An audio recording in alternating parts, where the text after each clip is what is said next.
I'm Bill's only daughter. In 1985, I married my husband Kevin and moved to Fresno, and I had a new title. But it wasn't Kelly Cookingham, it was Kevin's wife. And then in 2004, when we moved down from Hume Lake back home, my parents had been here for about 4 years, and I had another new title. Every time I went to Vons, Costco, CVS, it was, oh, you're Bill's daughter. I didn't mind. Dad spread joy by acknowledging everyday people. He did this by teasing or quick humorous conversation. In the end, he simply made everyday people feel noticed. These are the words from people who sent me cards, Instagram messages, or texts expressing how special he was to them. I don't recall ever a really deep conversation with my dad. He didn't really talk about life with me, he just lived life. Early in the 50s, my parents were married, and they were both in Bakersfield, California.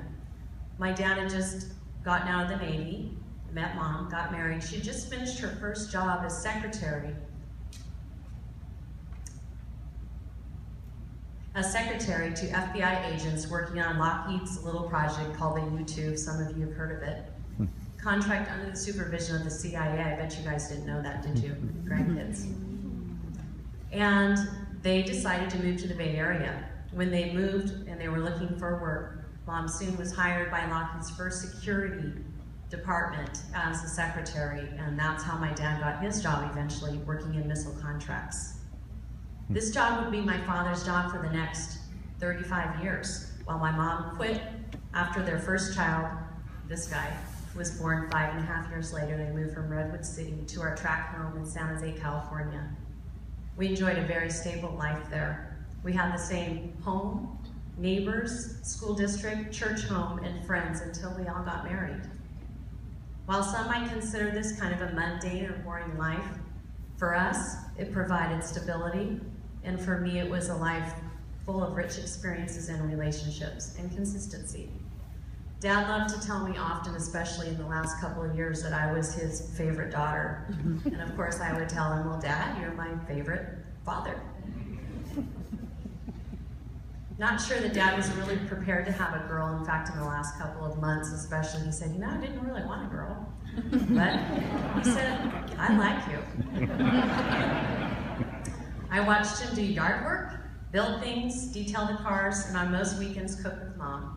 So they would be singing in the kitchen usually too, Sunday mornings. He was daily a part of my life. He attended every meet, match, performance. I always knew he was at a swim meet because he was by far the loudest. I actually remember being on a starting block, Virginia Riley, and hearing my dad in the audience and just looking over it and saying, shh, before I dove into the water.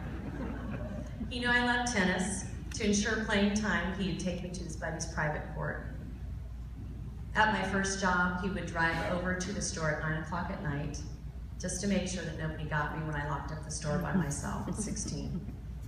In junior high, he started taking me on dates, usually to Carmel or Monterey for the whole day. Then in high school and college, he screened all of my dates. I know he didn't like doing this, but he did it anyway. It was something that I think Mom probably put him up to it, and he did it for me and for Mom. Later on, when the two boys had gone off to college, it was Mom and Goose, Greg, and I at home. And if Greg didn't have a tournament, and if we weren't traveling for some sporting event, Dad was game every Saturday to take Mom and I, usually to Aldo's. Aptos Golf Course was a favorite, Woodside, or Half Moon Bay. Then we'd come back and he would start into his daily Saturday routine. Years later, he repeated the cycle with my children when we were neighbors for 11 years.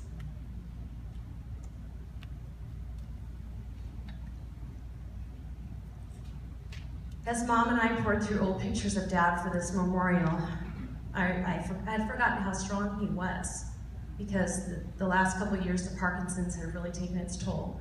Those of you who are a part of this church body really saw that. He didn't always have clear days. However, there were days where he did have clarity, and you would know it, as Pastor Cece said earlier. He said the same thing over and over.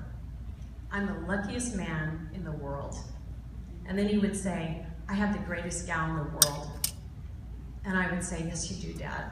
It was almost as if he could pinch him. He wanted to pinch himself. He also expressed gratitude for his family, his grandchildren, his home, his friends, his church, and his Savior. About a month ago, he was in church with us in Kingsburg, and at that point he couldn't stand on his own, so during worship sets, he and I would just sit, and I'd hold his hand, and our pastor, Kingsburg, Scott Arvans, was just preaching away. It was a powerful message, and at the end of the message, he and I were sitting down, everybody was standing, and he looked over at me and he said, as clear as day, he said, "That was all good stuff." And I said, "Yeah, Dad, it was."